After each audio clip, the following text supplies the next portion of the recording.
ಗುರು ದೇಹಪಮಾಣೋ ಯುವ ಸಂವಾರಪ ಸಪ್ಪದೋ ಛೇದ ಅಸಮೋದೋ ವ್ಯವಹಾರ ನಿಶ್ಚಯನೇದೋ ಅಸಂಖ್ಯ ದೇಶೋವಾ. ಇಲ್ಲಿ ಜೀವ ಸದೇವ ಪರಮಾಣುವಾಗಿದೆ. ಜೀವಕ ಹಿ ಪರಿಣಾಮ ಇರುತ್ತದೆ. ಇಲ್ಲಿ ಜೀವದ ಗಾತ್ರ ನಡೆದಿದೆ.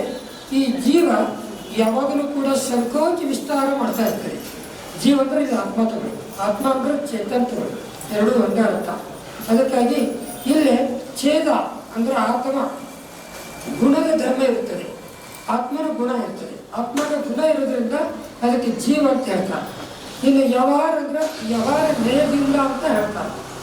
ಅಸಮೋದು ಅಂದರೆ ಸಮುದ್ರಗಾತ ಅವಸ್ಥೆಯನ್ನು ಉಳಿದು ಅನ್ಯ ಅವಸ್ಥೆಗಳಲ್ಲಿ ಅಂದರೆ ಜೀವಗಳಿಗೆ ಶರೀರ ಇರ್ತದೆ, ಶರೀರ ಇದ್ದಲ್ಲಿ ಕರ್ಮ ಇರ್ತದೆ, ಕರ್ಮ ಇದ್ದಲ್ಲಿ ವಿಭಾಜನೆ ಇರ್ತದೆ.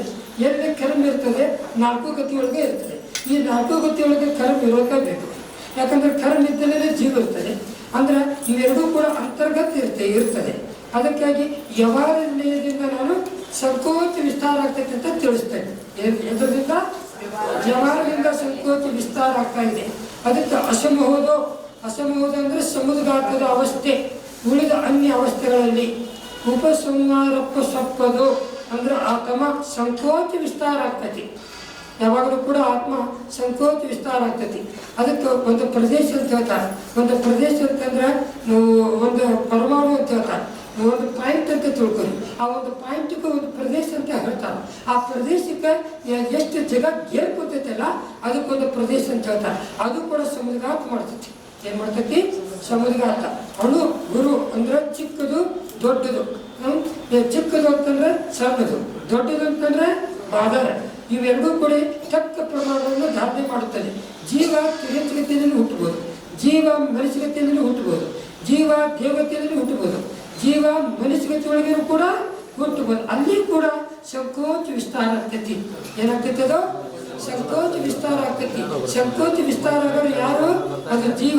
ಒಂದು ಪರ್ಯಾಯ ಹೋದಾಗ ಮತ್ತೊಂದು ವಿಗ್ರಹಗತಿ ಅಂತ ಹೇಳ್ತಾರೆ. ವಿಗ್ರಹಗತಿ ಅಂದ್ರೆ ಹಳೆ ಶರೀರ ಬಿಟ್ಟು ಅದಕ್ಕೆ ಏನಂತಾರೋ ಸಮುದ್ರಗಾತ ಅಂತ ಹೇಳ್ತಾರೆ. ಇಲ್ಲಿ ಕೇವಲಿ ಸಮುದ್ರಗಾತ. ಎಂತ ಸಮುದ್ರಗಾತ? ಯಾವಾಗಲೂ ಕೇವಲಿ ಭಗವಂತರ ಆಯು ಅಂತರ ಮೂರ್ತ ಶೇಷ ಉಳಿದಿರ್ತದೆ. ಮೂರು ಘಾತಿ ಕರ್ಮಗಳ ಎಷ್ಟು? ಮೂರು ಘಾತಿ ಕರ್ಮಗಳ ಸ್ಥಿತಿಯು ಅಧಿಕವಿರುತ್ತದೆಯೋ ಆಯು ಕರ್ಮದ ಸಮಾನ ಸ್ಥಿತಿಯನ್ನು ಮಾಡಲು ಆತ್ಮ ಪ್ರದೇಶಗಳು. ಆತ್ಮ ಪ್ರದೇಶ ಅಂದ್ರೆ ಗೊತ್ತಲ್ಲ ನಮ್ಗೆಲ್ಲರಿಗೂ. ದಂಡ, ಕಪಾಟ, ಪ್ರತರ, ಲೋಕಪೂರ್ಣ ಮಾಧ್ಯಮದಿಂದ ಹೊರಗೆ ಹೊರಡುವುದಕ್ಕೆ ಏನಂತಾರೋ ಕೇವಲಿ ಸಮುದ್ರಗಾತ. 4 ಸಮಯ ಹೋಗ್ತೈತಿ. 4 ಸಮಯ ಎಷ್ಟು ಸಮಯ ಇರ್ತೈತದ? 8 ಸಮಯ ಇರ್ತದೆ. ದೊಡ್ಡ ಸಮುದ್ರಗಾತ ಅಂದ್ರೆ ಶಯ್ಯಕೇವಲಿ ಅಂದ್ರೆ 13ನೇ ಗುಣಸ್ಥಾನದವರು ಪದ್ಮಾಸ್ತದಲ್ಲಿ ಇದ್ದಾಗ ಆತ್ಮ ಪ್ರದೇಶಗಳು 3 ಪಟ್ಟು. ಎಷ್ಟು ಪಟ್ಟು?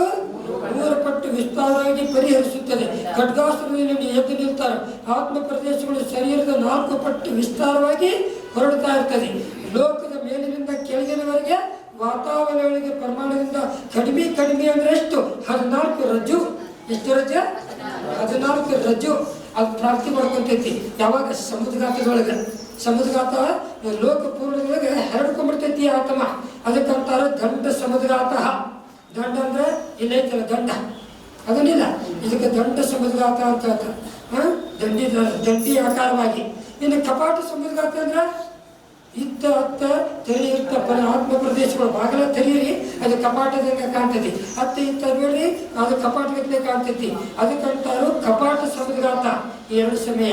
ಪ್ರತರ ಸಮುದ್ರಗಾತ ಅಂದ್ರೆ ಈ ಸಮುದ್ರಗಾತದಲ್ಲಿ ಎಷ್ಟು ಕ್ಷೇತ್ರ ಉಳಿದೈತಿ ಆ ವಾತಾವರಣ ಎಲ್ಲ ಕಡೆಯಿಂದ ಹರಡಿ ಬಿಡ್ತೈತಿ. ಅದಕ್ಕೆ ಏನಂತಾರು ಪ್ರತರ ಸಮುದ್ರಗಾತ. ಲೋಕಪೂರ್ಣ ಅಂತಂದ್ರೆ ಈ ಪತರ ಅಂದ್ರೆ ಹಿಂದೆ ತಿಳ್ಕೊಲ್ಲ. ಹಿಂದೆ ಮುಂದೆ ಏನು ಹಿಂದೆ ಮುಂದೆ ಹೋಗಿ ಅದು ಆತ್ಮ ಪ್ರದೇಶಗಳು ಸಮುದ್ರಗಾತ ಮಾಡ್ತಾ ಇರ್ತದೆ. ಅದೇ ರೀತಿಯಾಗಿ ಲೋಕಪೂರ್ಣ ಸಮುದ್ರಗಾತ ಏನಂತಾರ? ಆ ಸಮುದ್ರಗಾತದಲ್ಲಿ ಆತ್ಮ ಪ್ರದೇಶಗಳು ವಾತಾವರಣದಲ್ಲಿ ಕ್ಷೇತ್ರದಲ್ಲಿ ಪರಿಹರಿಸುತ್ತದೆ. ಎಲ್ಲ ಕಡೆ ಆತ್ಮ ಏನ್ ಮಾಡ್ತೈತಿ? ಹರಡ್ತೈತಿ. ಅದು ಸಂಪೂರ್ಣ ಲೋಕದಲ್ಲಿ ಕರ್ಮದಲ್ಲಿ ಮರಳಿ ತನ್ನ ಮೂಲ ಶರೀರದಲ್ಲಿ ಬರ್ತೈತಿ. ಹಳ್ಳಿ ಎಲ್ಲೇ ತನ್ನ ಮೂಲ ಶರೀರದೊಳಗೆ ಬಂದು ಆತ್ಮ ಪ್ರದೇಶದೊಳಗೆ ಸೇರುತ್ತದೆ. ಇದಕ್ಕಂತಾರೆ ಸಮುದ್ರಗಾತ. ಮೊದಲು ಬಂದಿದ್ದು ದಂಡ, ಕಪಾಟ, ಪ್ರತರ, ಲೋಕಪೂರ್ಣ ಮತ್ತು ಹಳ್ಳಿ ಬರೋದು ಸಮಯ ಆಯಿತು? 8 ಸಮಯ. ಈ ಮೋಕ್ಷ ಹೊಂದುವ ಜೀವಗಳೆಲ್ಲ ಸಮುದ್ರಗಾತ್ರವನ್ನು ಹೊಂದುತ್ತವೆ. ಆ ಜೀವಗಳು ನಾಮ, ಗೋತ್ರ, ಬೇಗನಿ 3 ಕರ್ಮಗಳ ಸ್ಥಿತಿಯು ಆಯು ಕರ್ಮದ ಸ್ಥಿತಿ ಸಮಾನವಾಗಿ ಆ ಜೀವಗಳಿಗೆ ಸಮುದ್ರಗಾತ್ರವನ್ನು ಮಾಡುವುದೇ ಮುಕ್ತರಾಗುತ್ತಾರೆ ಅಂತ ತಿಳಿಸ್ತಾರೆ. ಅರ್ಥಾತ್ ನಿಮಗೆಲ್ಲರಿಗೂ ಕೇವಲಿ ಆಯು ಸ್ಥಿತಿ ಸಮಾನವಾಗದಲ್ಲಿ ಕೇವಲಿ ಸಮುದ್ರಗಾತ್ರವನ್ನು ಮಾಡ್ತಾರೆ.